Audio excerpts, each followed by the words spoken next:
They took Joseph's robe of many colors that his father made only for him. They ripped it up and put animal blood on it. Then they all went home and told their father Jacob that Joseph was killed and ripped apart by a wild animal, and all that's left is this bloody, torn up coat that you made him. Well, Jacob was heartbroken over this because his most beloved son, he believed, was now dead. You read that in Genesis 37, chapters 12 to 36. Now Joseph was taken to Egypt as a slave.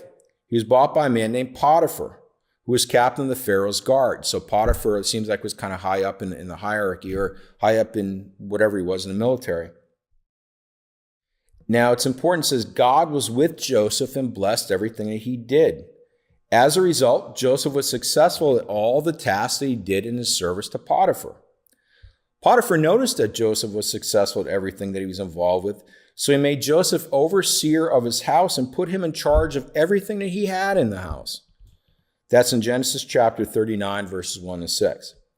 Now Joseph was a handsome man, and Potiphar's wife was attracted to Joseph. Day after day, she would ask Joseph to sleep with her, to commit adultery with her. Joseph responded, "Because of me, my master has no concern about anything in the house, and he has put everything that he has in my charge. He is not greater in this house than I am, nor has he kept anything back from me except for you, because you're his wife. How then could I do this great wickedness against God?" Well, that's important. Joseph always had God in his mind. He saw this committing adultery with Potiphar, first of all, wrong for so many reasons, but part of it was Potiphar's been so kind to me. He bought me as a slave. He could have did anything to me, but he put me in charge of his whole estate. How could I do that to him? But even more importantly, this is a sin against God. How could I do that against my God? Joseph was always with God, and because of that, God was always with Joseph. But you can read that in Genesis chapter 39, verses 8 to 9.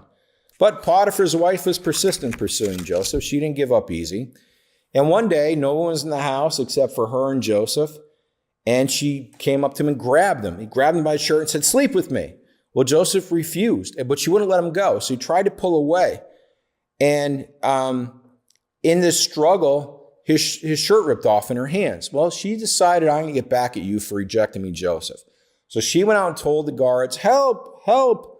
This Joseph, this slave Joseph attacked me, tried to force himself on me. I had to fight my way out of it, and I ripped his shirt off in the struggle." And then when her husband Potiphar got home, she told him the same thing. Well, Potiphar had Joseph arrested and put in prison. However, God was with Joseph and blessed everything he did in prison so he would be successful. As a result, Joseph was put in charge of all the prisoners in the prison.